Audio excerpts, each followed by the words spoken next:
por experiencia que uno ve,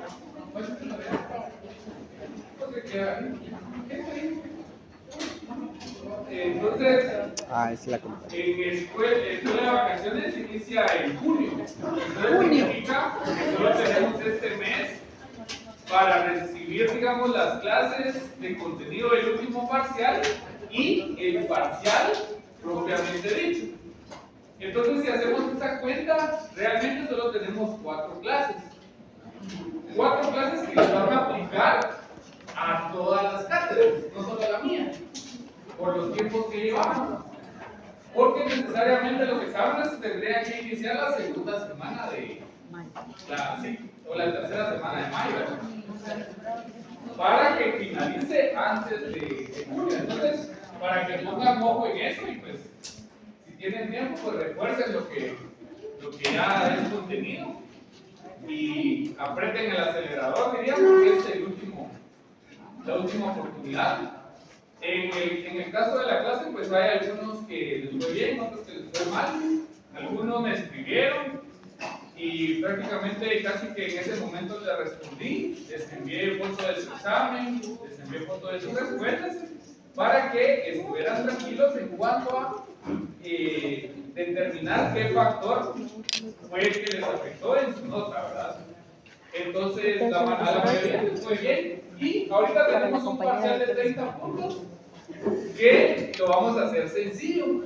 Entonces, vamos a hacerlo fácil y verdadero. ¿Solo estas 4 clases?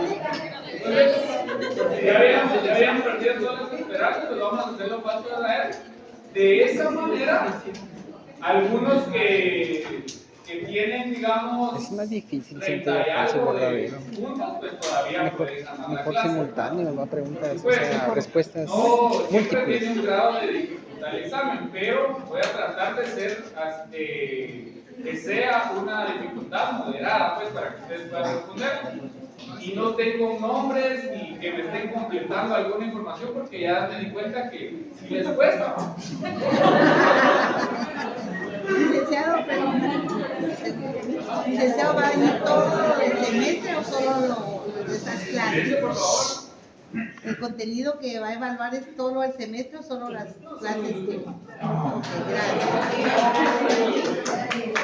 No, si les hago esto es como cuando un juez le pone a un sindicado una caución económica de 1 millón. Prácticamente le está negando el derecho a gozar de una medida sustitutiva, ¿va? Entonces, sería lo mismo. Por supuesto, lo ideal sí sería que a uno le evalúen, o hay otros catedráticos que sí lo hacen de esa manera, pero como hay libertad de cátedra, yo lo manejo de esa forma. Gracias, Nicolás. Bueno, entonces, y los que tengan duda, me pueden enviar mensajes y revisamos el examen con gusto, no hay ningún problema. Hay algunos también que me saludan y que les digo yo que me envíen su foto porque no sé quiénes son. ¿Y saben por qué lo hago? Porque se recuerdan que en algún momento les dije que yo valoraba mucho la asistencia de ustedes en la clase, la participación. Entonces, si alguien me escribe, alguien que ni siquiera viene a clases, alguien que ni pregunta, ni que se acerca por este rumbo y me pide una ayuda, yo no se la voy a dar, ¿no? Porque no ha mostrado interés. Entonces, si sé de alguien y ya ubico quién es, me sé la mayoría de rostros de ustedes los conozco, los que están presentes. Entonces, si yo veo, bueno, no sé si lo podemos ayudar o si podemos darle unos puntitos. Pero es por ese motivo. Gracias.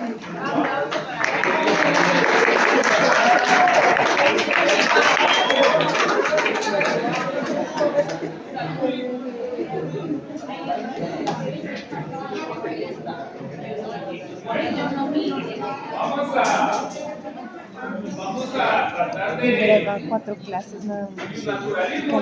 Miran a Chava. Ustedes lo Está pueden haciendo su encontrar examen. como FUS, naturalismo. Es prácticamente física. Esto prácticamente es como lo oral de esta clase, ¿verdad? Porque, digamos, son las corrientes de pensamiento que han determinado de cierta forma el destino de muchos estados, de muchas comunidades políticas, de muchas organizaciones sociales.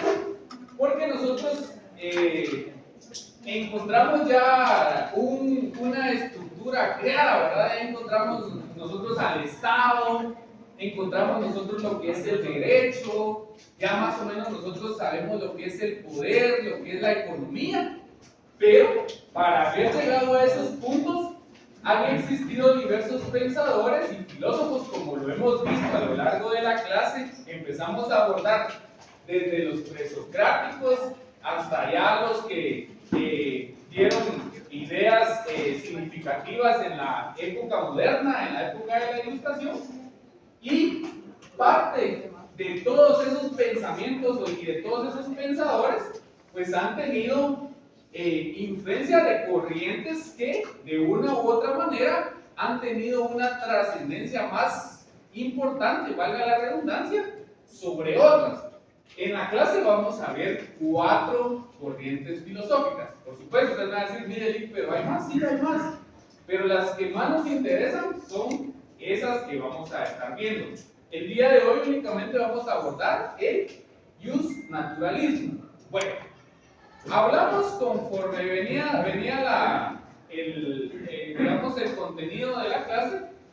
Veníamos hablando de Platón, de Sócrates, primero de los presocráticos, ¿verdad?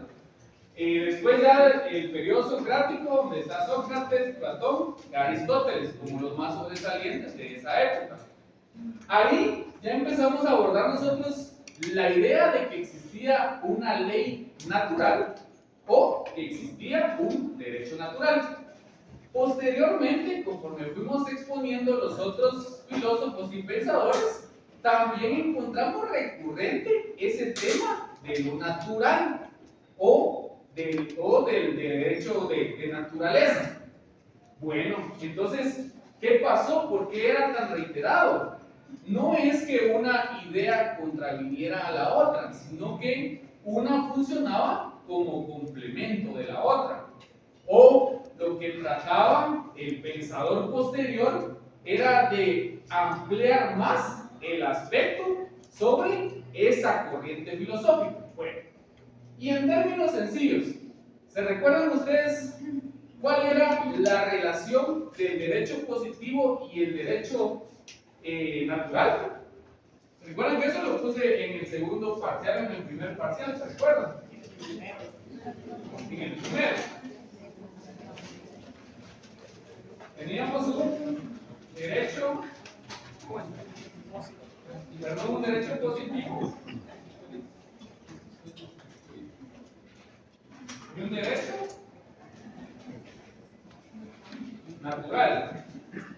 Bueno, ¿cuál era la diferencia entre esas dos ramificaciones? ¿Se recuerdan? ¿No se recuerdan ustedes? Licenciado, el derecho positivo, no sé si estoy bien, que era el que regulaba las conductas de las personas. Sí. Dígame.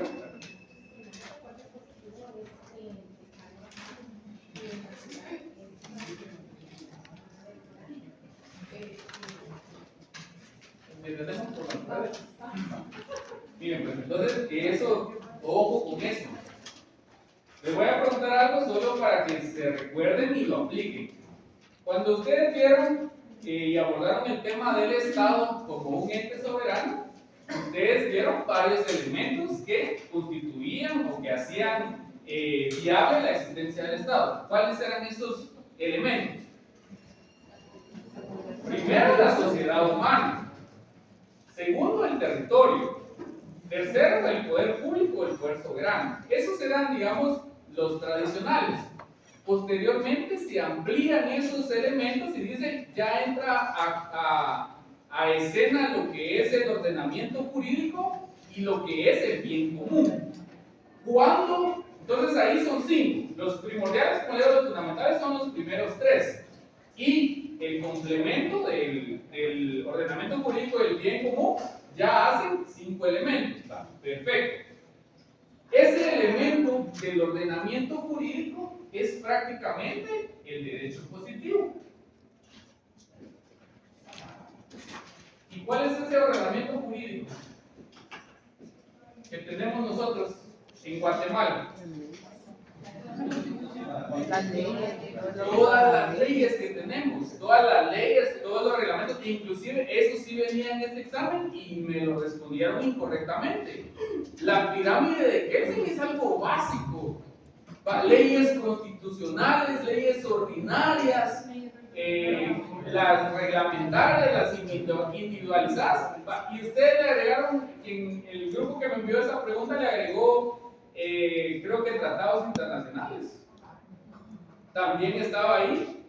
Entonces, pero ¿qué es lo que debemos saber nosotros? Que nos va a preguntar cualquier catedrático, esa famosa pirámide de Kelsen.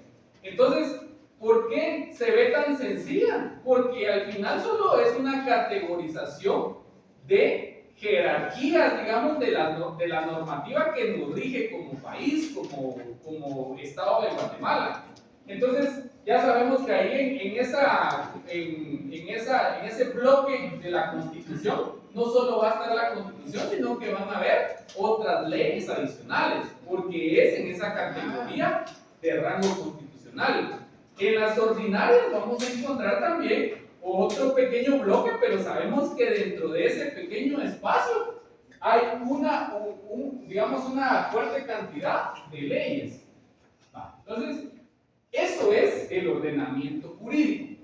Cuando nosotros venimos a estudiar derecho, entonces, bueno, sí, ya hablamos de la Constitución, el Código Penal, el Código Civil, el Reglamento de Tránsito, la ley de la SAT, toda esa normativa, Código de Notariado, el Reglamento del Timbre, todas esas cuestiones están dentro de esta pirámide. Esa pirámide, entonces, cuando lo vemos desde el punto de vista de la teoría del Estado, es uno de los elementos del Estado, es el ordenamiento jurídico.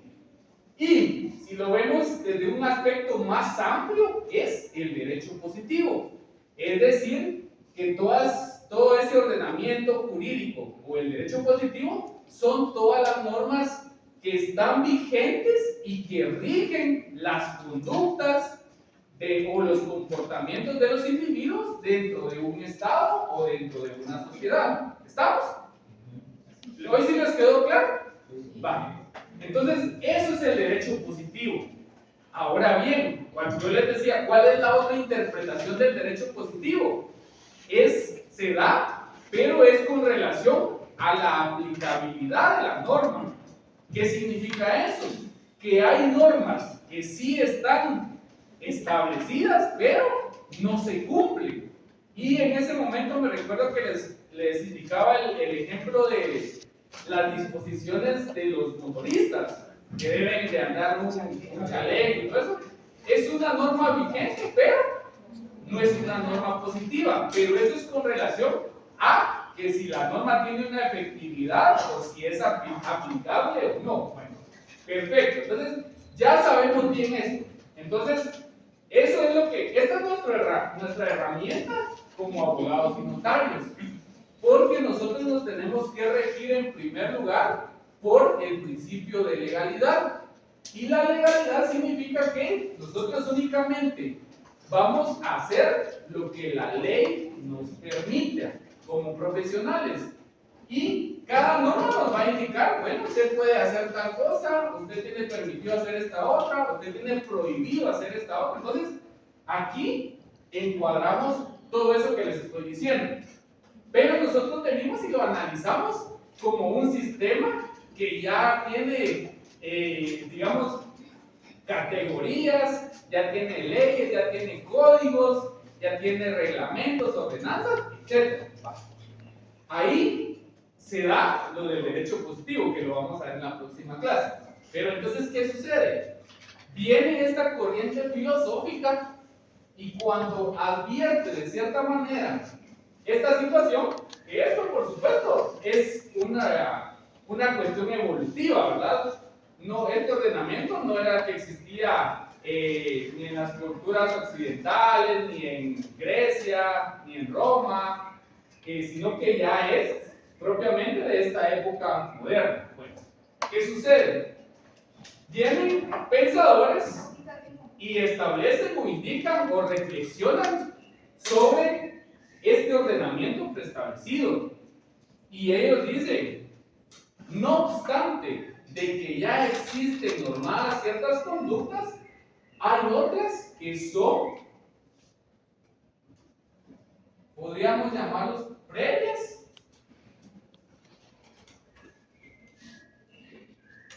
y superiores a lo que está normado. Y estas son de carácter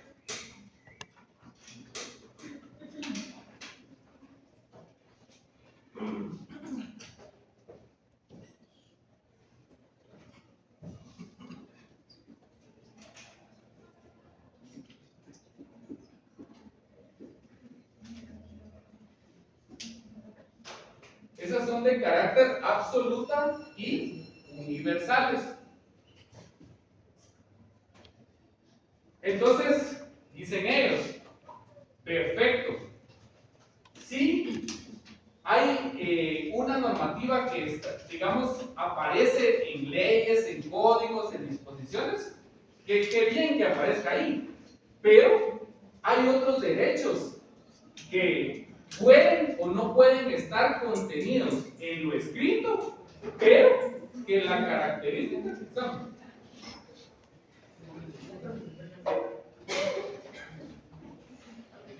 Pero que estas otras, digamos, leyes naturales son de carácter absoluto y son universales y son superiores a lo que ya está escrito. Bueno, entonces, interesante lo que ellos opinan. Es decir, hay todo un sistema natural, digamos, o de derechos que son inherentes al ser humano, pero que no necesariamente están normados. Entonces ellos dicen, bueno, ¿qué podemos hacer entonces? ¿Cómo podemos determinar o cómo podemos establecer la validez de las normas positivas? ¿O cómo podemos establecer que realmente este derecho tenga, digamos, o ponerle un plano de comparación? ¿Cómo va a funcionar entonces eso? Ustedes miran, bueno, Link, entonces, ¿cuál de los dos es el más importante? ¿O cómo se visualizan? Perdón, ustedes que quede así, pero estos marcadores. Dame algo feíto, pues. Entonces, ¿qué dicen ellos? Que la forma en la que se va a validar este derecho positivo es cuando el derecho natural esté alineado con él. Es decir, hay una situación que puede considerarse de carácter natural y que no obstante de que se considere y se percibe así por la humanidad, pues también está normado. También a través de esa comparación del derecho natural y el derecho positivo, se puede establecer qué normas son justas. Porque recordemos que uno de los postulados de este derecho natural es la justicia. Entonces ustedes me dirán, entonces Link, para que el derecho positivo tenga validez y no sea rechazado por la sociedad, tiene que estar alineado, digamos, con el derecho positivo. O sea, ambos derechos tienen que tener esa alineación. Porque dicen los pensadores que si no se da esa alineación o no se da esa consonancia, el derecho positivo deja de tener validez. Y por lo tanto, si no tiene validez porque la población o porque la sociedad considera que es injusta, entonces va a tener un rechazo. Entonces ahora les hago la pregunta a ustedes. ¿será que esta cuestión, esta corriente filosófica tiene razón en cuanto a los argumentos que estoy indicando? ¿Será que hay leyes que son injustas? Leyes que no están adecuadas a lo que nosotros pensamos como seres humanos sobre cuestiones humanitarias, cuestiones de derechos humanos, que posteriormente vamos a ver. ¿Qué opinan ustedes? ¿O será que solo lo que está escrito, solo lo que está normado, eso se debe cumplir? Todas esas normas tienen, digamos, implícito la justicia, la legalidad, la equidad, la igualdad. ¿Será de esa manera o no? ¿Qué opinan ustedes? Pero hablen pues, porque, por favor. Tal vez como ejemplo, yo lo entiendo así, el derecho natural, todos sabemos que no es bueno matar, pero hay ciertos países que ahora tratan el tema del aborto. Entonces puede ser que ahí hay quienes digan que es válido o no es válido, depende del derecho natural con el que han sido inculcados. Exacto. Entonces, digamos, hoy vi un mensaje que me gustó porque decía que el estudiar significa no ser o no encuadrarse en el modelo de generaciones anteriores, sino que de tratar de hacer un cambio. Entonces, tal vez las generaciones anteriores a ustedes, tal vez nos hemos ido con un modelo de que lo que ya está establecido así se debe de hacer, así se debe cumplir, y eso es lo definitivo. Entonces, no tiene que ser de esa manera, ustedes tienen que salir de ese parámetro, de ese marco. Entonces, tal y como lo dice el compañero, entonces hay ciertas situaciones que pueden apreciarse de distintos enfoques. Les voy a poner un ejemplo sencillo.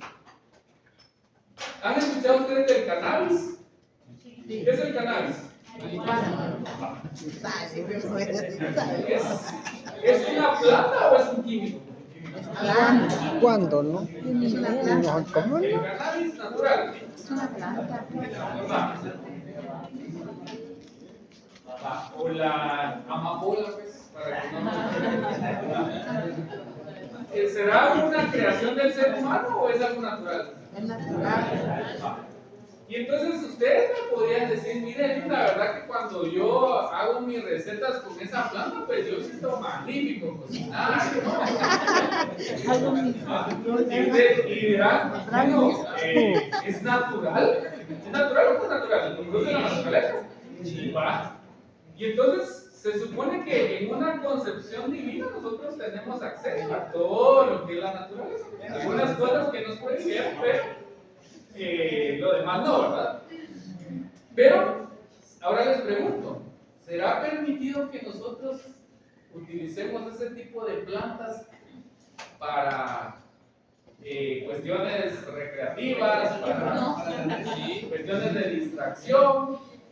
Eso no es prohibido. Pues, entonces ahí que encontramos, ahí ya podríamos encontrar un conflicto entre un caso concreto y dos tipos de corrientes filosóficas. Porque pues viene el derecho positivo y dice, bueno, hay una ley de narcoactividad que prohíbe todo ese tipo de plantas, del consumo, de la tenencia, de la producción, etc. Pero alguien puede decir, sí, es cierto, pero para mí no es justo porque esa planta es una planta natural, es una planta que usted la encuentra en la selva, en donde hay bosques, etc. Entonces, sí pudiera consumirla. ¿Hay un conflicto o no hay un conflicto ahí? Entonces, ahí es donde se impone este derecho natural.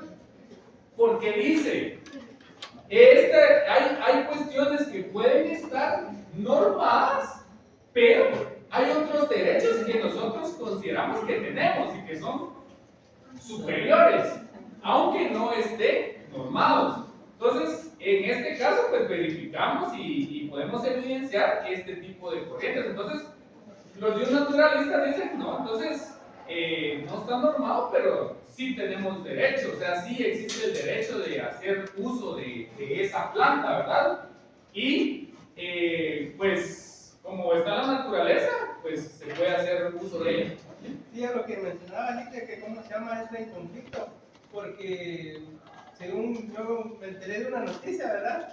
Pero de que decía que a un señor que era curandero en un municipio, y él tenía sembrado, porque él dice que la planta es específicamente para unas enfermedades, pero viene a lo que usted dice que entra en conflicto porque hay una ley específica que regula donde no, una persona no puede tener la planta ya sea para consumo, distribución o otra disponibilidad que le haga la planta, ¿verdad? Pero, ¿cómo se llama? El señor dice que es una planta nada más y que es una planta medicinal. Exacto.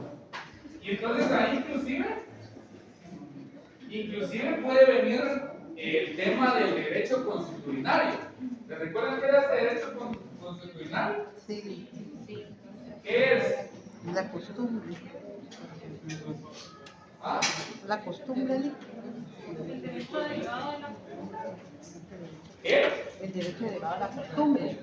Va, imagínense. Hay pueblos indígenas, también les llaman originarios, ancestrales, que seguramente han hecho uso de esa planta, ¿sí o no? Sí. Ajá. Y lo han utilizado tanto para recreación, digamos, para tener algo diferente que hacer, como para cuestiones de salud, ¿verdad? Cuestiones medicinales. Entonces, ahí ya viene otro conflicto también. ¿Qué pesaría más ahí? Porque el derecho constitucional para mí entra dentro de la corriente de los naturalistas. Entonces, ¿qué pesaría más ahí? ¿Qué piensan ustedes?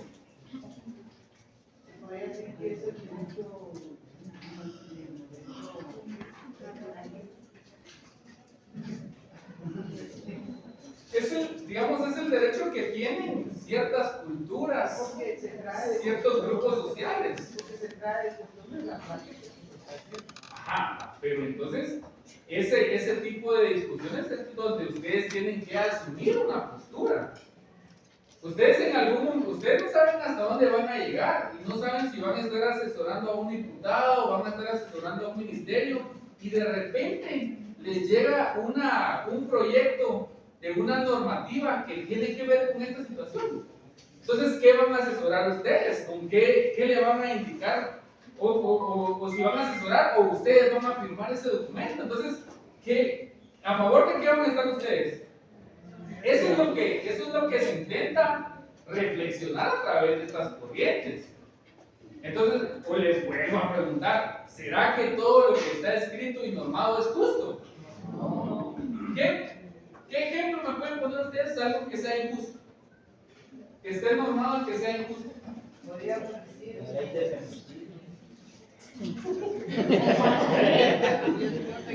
¿Tienen su argumento? Lo que pasa es que efectivamente esa ley nació porque había un abuso a las fines femeninas, pero mucho de eso se ha tergiversado y lo han utilizado, lo han mal utilizado a algunas personas. Entonces, no es que esté mal, lo que pasa es que debería ser revisada. Muy bien. Póngale que las jueces, digamos, son mujeres y a veces no son personas. Eso es muy cierto. Y eso se lo digo por cuestiones prácticas, porque me ha tocado llevar algunos casos en el tema de violencia contra la mujer. Y si bien es cierto, a veces las normativas lo que intentan es frenar o contrarrestar algún fenómeno o algún flagelo social, pues no todas mantienen esa naturaleza. ¿Qué significa eso? Que no todas mantienen ese espíritu para lo cual fueron creadas, sino que en el camino se va distorsionando o va perdiendo el fin, el propósito. ¿Y qué pasa?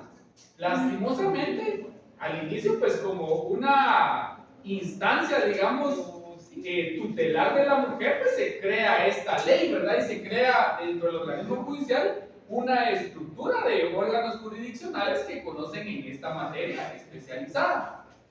Y pues al inicio, pues todo fantástico.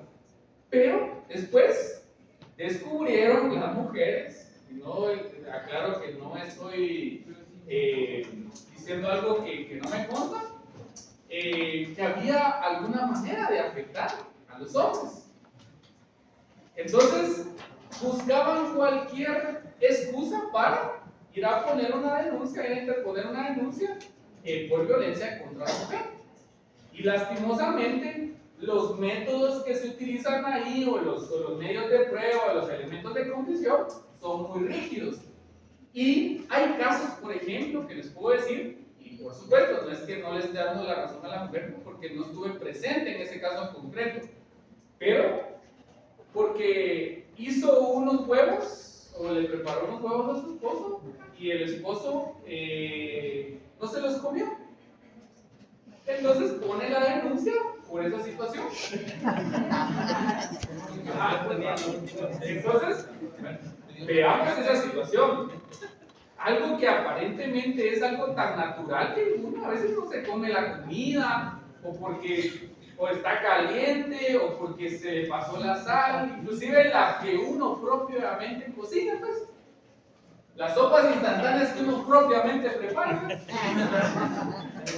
Entonces, ¿qué sucede? Resulta que cuando ya le toman lugar a ese caso, le dan trámite porque es una violencia psicológica.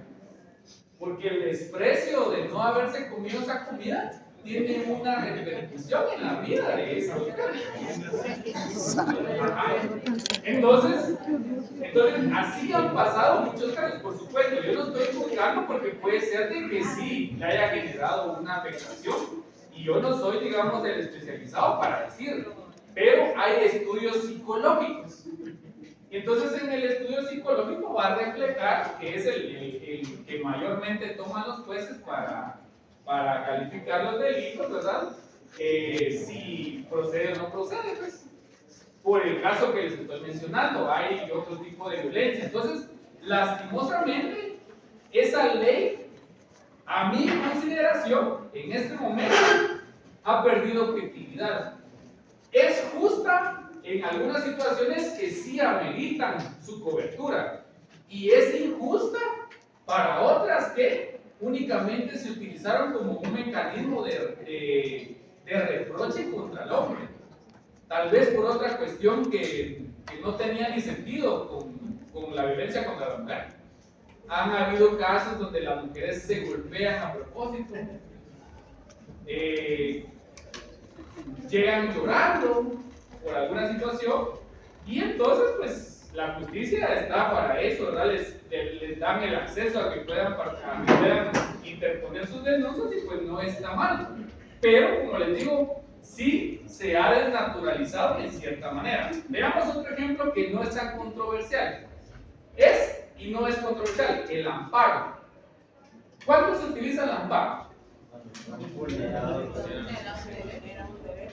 Pero miren ustedes, y ahorita lo van a ver, viene ahorita una temporalidad donde se van a elegir magistrados de la Sala de Corte de Apelaciones y magistrados de la Corte Suprema de Justicia. ¿Han escuchado? Sí. Bueno, entonces, ¿qué sucede? En el desarrollo de todos estos procesos, ustedes van a ver, van a escuchar en las noticias que interpusieron un amparo porque no se respetó tal situación, interpusieron un amparo porque tal situación, etc. Entonces, ¿qué ha pasado?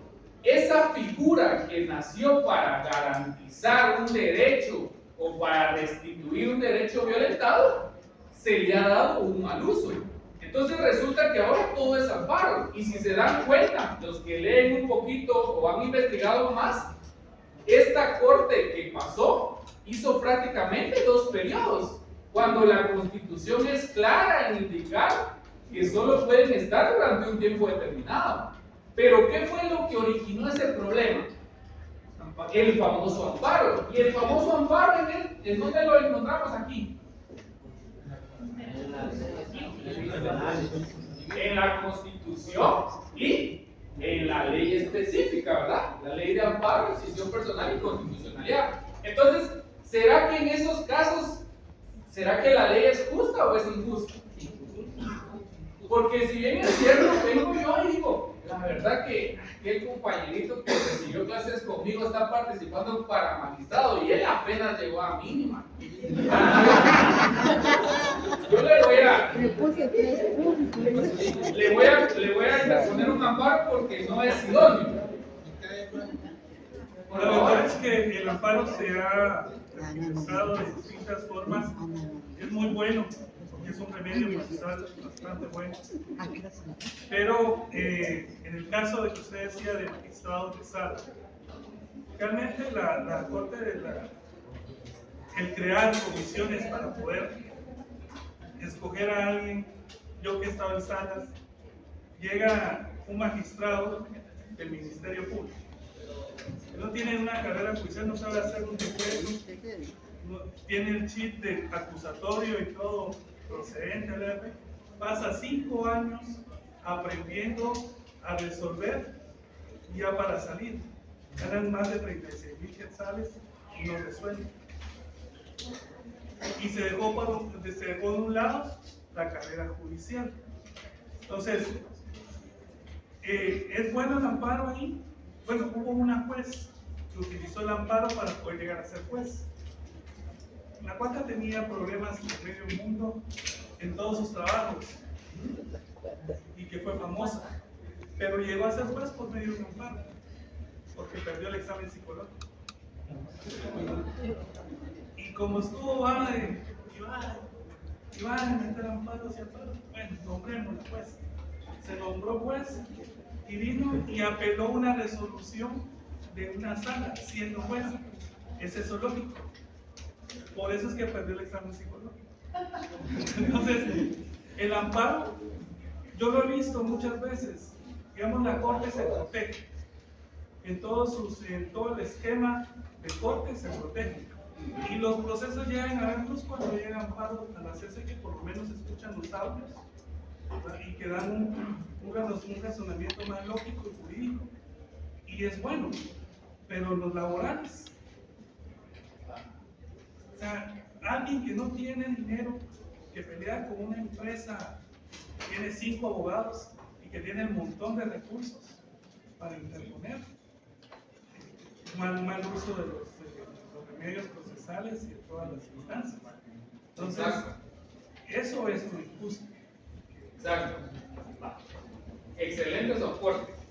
Entonces, estamos viendo una figura y el mismo compañero nos evidenció, nos expuso 2 casos en la que una misma figura fue utilizada correctamente y donde fue utilizada incorrectamente o maliciosamente.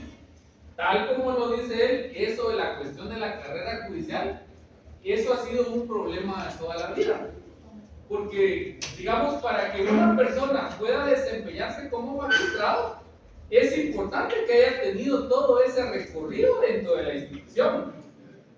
Tel Maldana, coloquemos ese ejemplo de Tel Maldana, no lo estoy colocando porque tenga admiración hacia ella, sino que solo por el tema de la carrera judicial.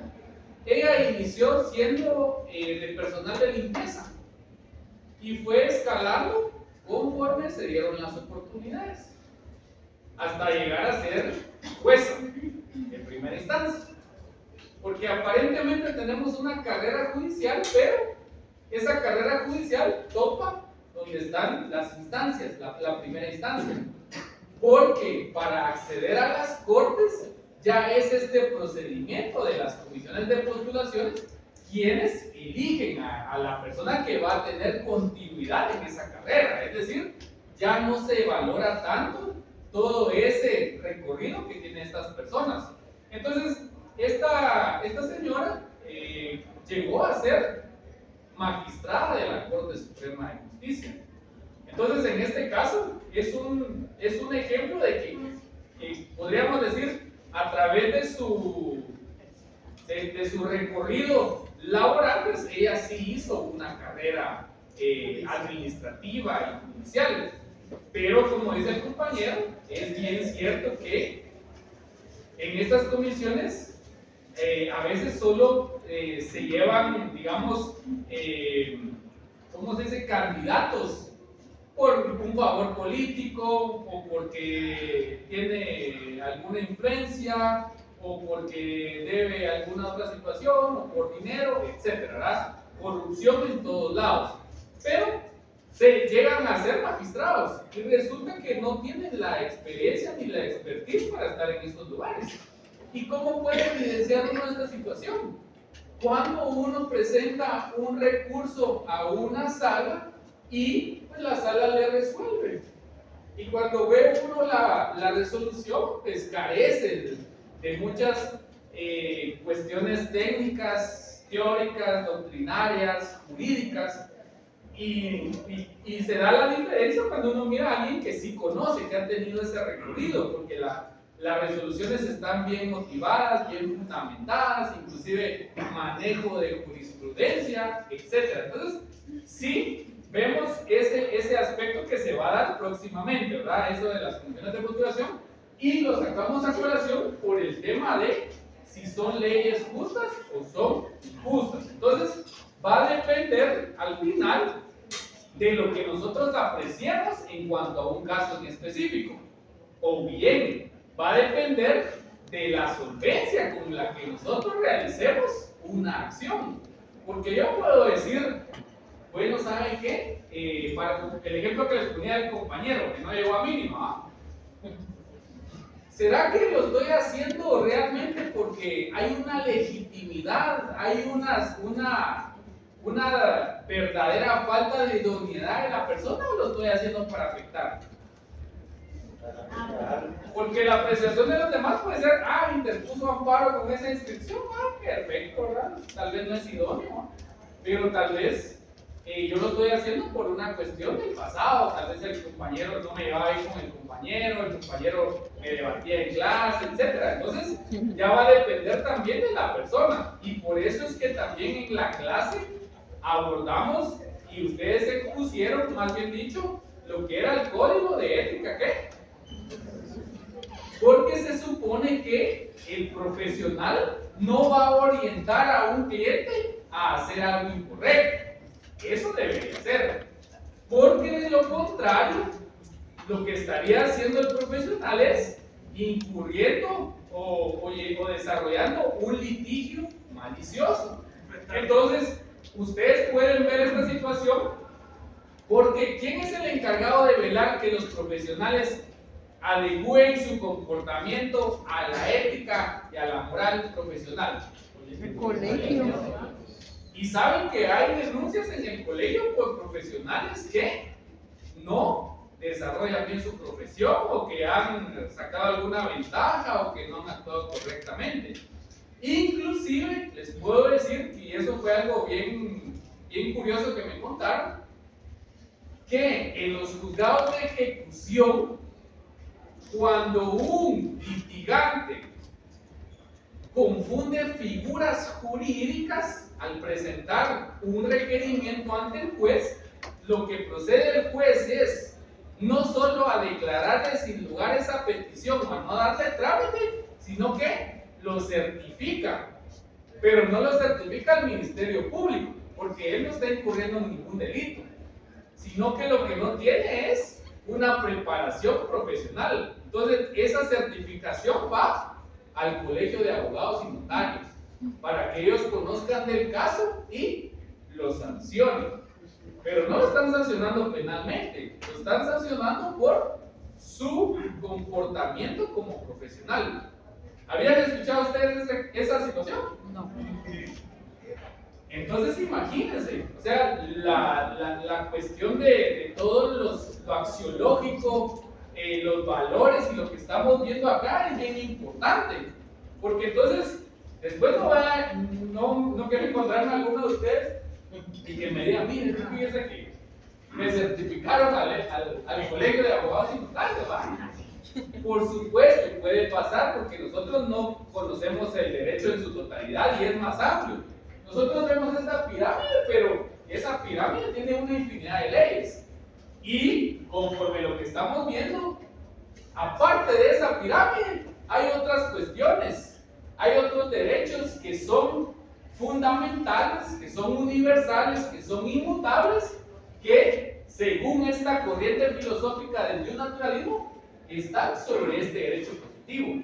Y la única manera de que este derecho positivo tenga validez y no sea rechazado por la sociedad es que esté alineado, esté en consonancia o esté en armonía con este derecho natural. Bueno, veamos estos autores. Estos filósofos defendieron, digamos, lo del derecho natural o el bionaturalismo. Acá lo coloqué a Platón y Aristóteles, porque ahí ellos también hablaban de una ley natural. Pero empezamos con la Edad Media. ¿Se recuerdan en esa Edad Media qué era lo que caracterizaba a esta época? ¿Se recuerdan?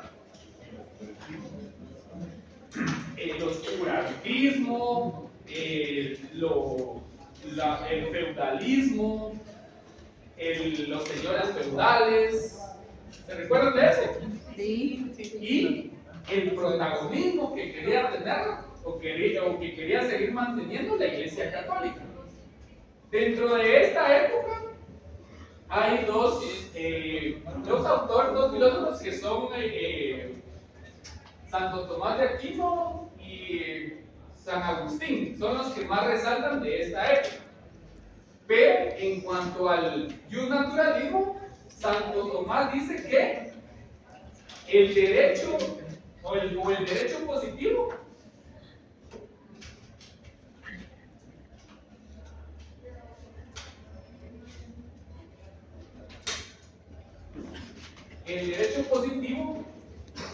es decir, todo lo que está normado, todo lo que está escrito, debe ser un reflejo ¿de qué? De las leyes divinas.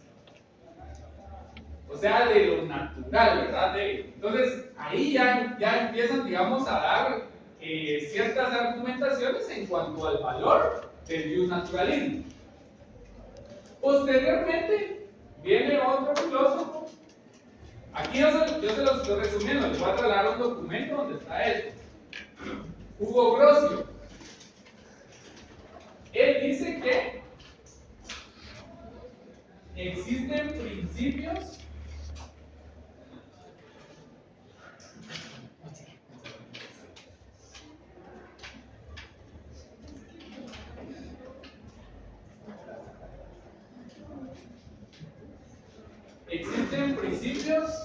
morales que son universales.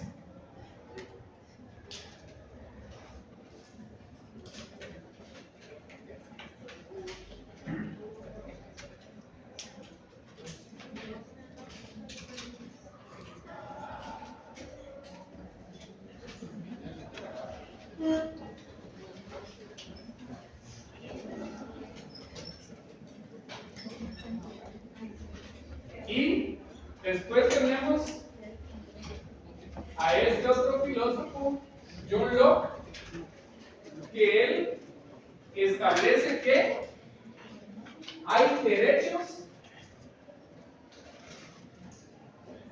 que son inmutables.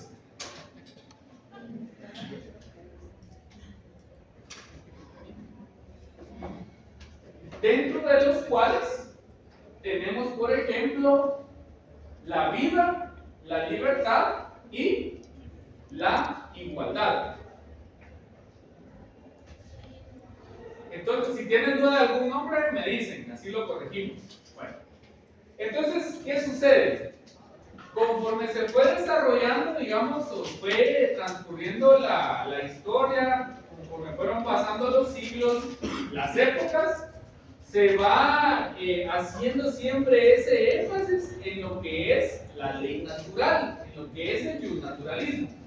Entonces vemos acá, como por ejemplo, ¿verdad? Santo Tomás de Aquino, que indica nuevamente que las leyes positivas o todo lo normal debe ser un reflejo de la divinidad, de lo divino, perdón. Entonces, y recordamos por qué razón, ¿verdad? Porque en esa época, como les explicaba hace un momento, se quería tener esa trascendencia o ese protagonismo de parte de la Iglesia Católica, ¿verdad? Del clero. El clero quería tener ese protagonismo.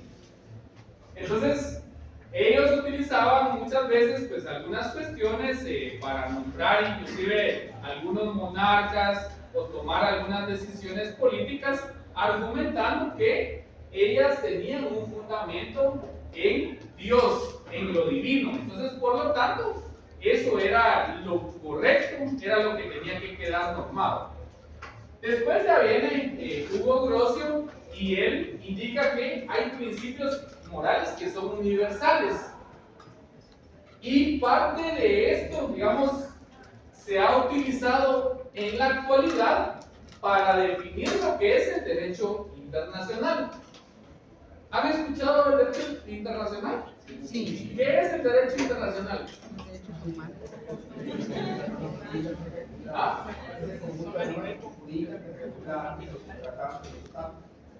Ajá. Pero, digamos, como les estoy mencionando aquí, que hay principios morales que son universales, según este autor, al hablar de derechos universales, significa que son de aplicabilidad ¿en dónde? En todo el mundo. ¿Y quiénes son esos personajes que figuran en el plano internacional? Ser humano. ¿Ah? Ser humano. Primero, y eso me extraña que no lo sepan, ¿quiénes son los primeros que figuran en el derecho internacional público? Los estados. Primero, ¿quiénes son? ¿Quiénes más figuran ahí? No. Sujetos. Las instituciones. Exacto. Los otros protagonistas en el derecho internacional público son los órganos internacionales o organismos internacionales, como quieran llamarle. Y entonces cuando mencionamos organismos internacionales, cuando mencionamos estados, ¿cuántos estamos incluyendo? Todos. ¿Cuántos hay? 192. 192 o 193. 191. Ahí lo revisan, pues 190. Yo digo que son 193, pero ahí lo revisan. Y cuando hablamos de organismos internacionales, estamos refiriéndonos a organizaciones regionales o ¿cómo sería? O continentales. Tenemos los máximos ejemplos, la organización, la ONU, perdón, la OEA, la Unión Europea, etc. Entonces, ¿qué es lo que pretende él decir con esto entonces? Que esos derechos que él considera universales lo deben aplicar todos los estados y por ende, ¿quién? Toda la comunidad internacional. Y ahora les pregunto a ustedes, ¿será que eso sí funciona en la actualidad o no? No.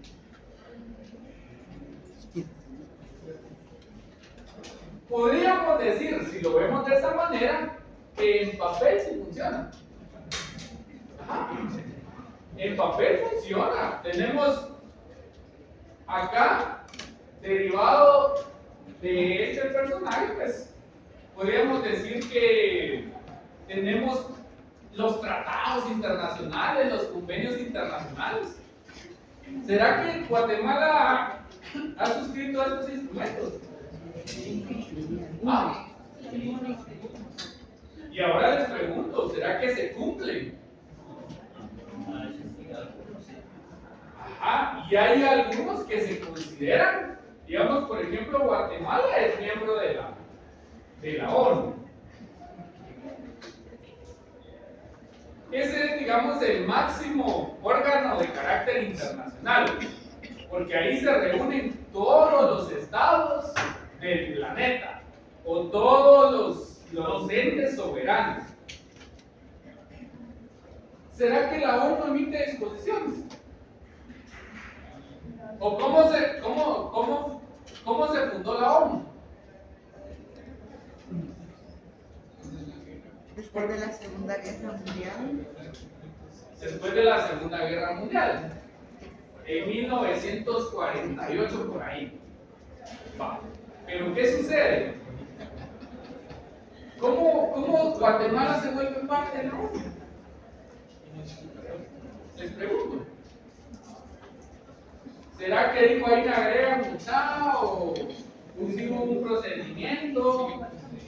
¿Hay una formalidad que cumplió? Si se adhirió o la incluyeron a este organismo internacional, ¿será que está obligado a cumplir todos esos derechos fundamentales, todos esos derechos universales? ¿Qué dicen ustedes? Sí, porque Lo que pasa es que la ONU se creó por los conflictos que había en Estados, ¿no? Tengo entendido que la semana entonces para que ese conflicto terminara, tenía que ser parte de él para que las bases de la ONU puedan reconocer sobre Guatemala. Entonces les queda la investigación. Investigar, no haga la redundancia.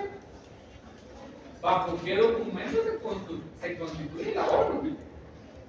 ¿O será que está ahí de suerte porque todos los estados dijeron tomémonos un café ustedes y nos vamos a reunir cada 20 días, cada 15 días? Ajá. ¿Perdón? Ah, sí, por supuesto. Digamos, para que este organismo de Estado, bueno, empecemos por el primero, el Estado. El Estado parece una palabra tan sencilla, pero ustedes no saben la complejidad que tiene el Estado como tal. Porque les puedo decir, vamos a ver cómo estamos de tiempo. Bueno, ya nos pasamos de tiempo. Bueno, quedémonos ahí. Veamos sobre el último. Entonces solo decimos que este personaje entonces aboga o defiende, digamos, lo que son esos principios morales universales. Y eso sienta las bases para un derecho internacional, porque como son universales los derechos, todos los estados deben reconocer los mismos, deben de protegerlos. Viene John Locke y dice, hay derechos que son inmutables. ¿Qué significa eso? Que hay derechos que no pueden cambiarse, que ya son inherentes a la persona, que solo por el hecho de que nosotros tengamos esa calidad de persona nos hace exigir el cumplimiento de esos derechos. ¿Y cuáles son los que él pone de ejemplo? La vida, la libertad y la igualdad. Ahora les lanzo la otra pregunta. ¿Será que realmente eso es cierto? O sea, si la protección a la vida no estuviera normado, ¿será que pierde su valor? ¿Ah? Por ejemplo, seamos más específicos con Guatemala.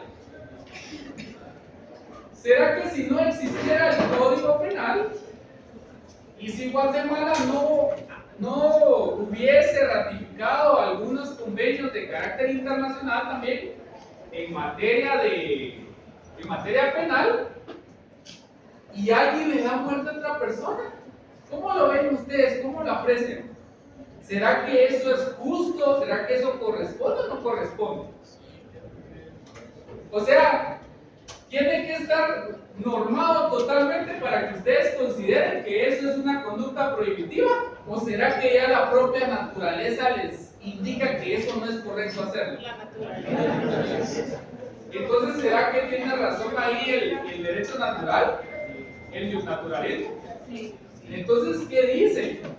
Aunque hay situaciones o aspectos que no estén normados, no van a perder su valor, no van a cambiar su valor. La vida es el valor más importante que tenemos nosotros como seres humanos. La libertad, la igualdad. Entonces, ¿qué significa? Que desde el aspecto ius naturalista, esto no es negociable. Y por supuesto, aquí es un listado números apertos. ¿Qué significa eso? Si les digo que es un listado de números abiertos, ¿qué significa eso? Vamos a ver, ¿por qué están alegando con el link te queda? Vamos a ver si... ¿Qué son números abiertos? ¿Ah?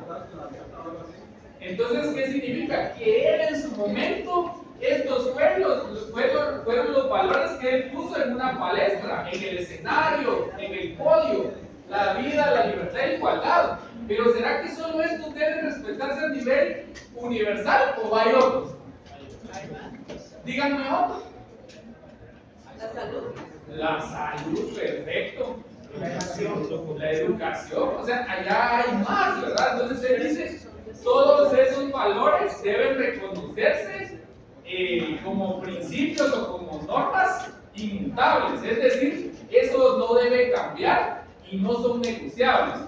Entonces les pregunto, ¿tienen razón estos filósofos, estos juristas, politólogos, tienen razón en lo que dicen o no? O de cierta manera, tal vez no es que tengan la razón total, pero démonos cuenta de cómo han influenciado en lo que es nuestra Guatemala, ¿verdad? En lo que es nuestra legislación. Porque todo este tipo de situaciones que hemos visto, ¿están normadas o no están normadas? ¿Se recuerdan desde dónde empieza esa protección? ¿Desde dónde empieza esta protección? Desde la Constitución y específicamente desde el preámbulo. Y después ya nos vamos al artículo primero de la Constitución, ya encontramos ahí los deberes y obligaciones del Estado, primero y segundo, y ya en el tercero propiamente la vida. Ya en el cuarto la libertad y la igualdad. Entonces, démonos cuenta la trascendencia que tenemos. Entonces, ¿será que nuestra sociedad o nuestra legislación es puramente positiva o tiene influencia justnaturalista? Ajá, muy bien, es justnaturalista. Y vamos a desarrollar un poquito con más amplitud en la próxima clase en cómo se ha reflejado ese tipo de aspectos. Con respecto al derecho positivo, hay una relación también que, en cierta manera, con respecto al derecho indígena. Tienen una visión diferente. Exacto.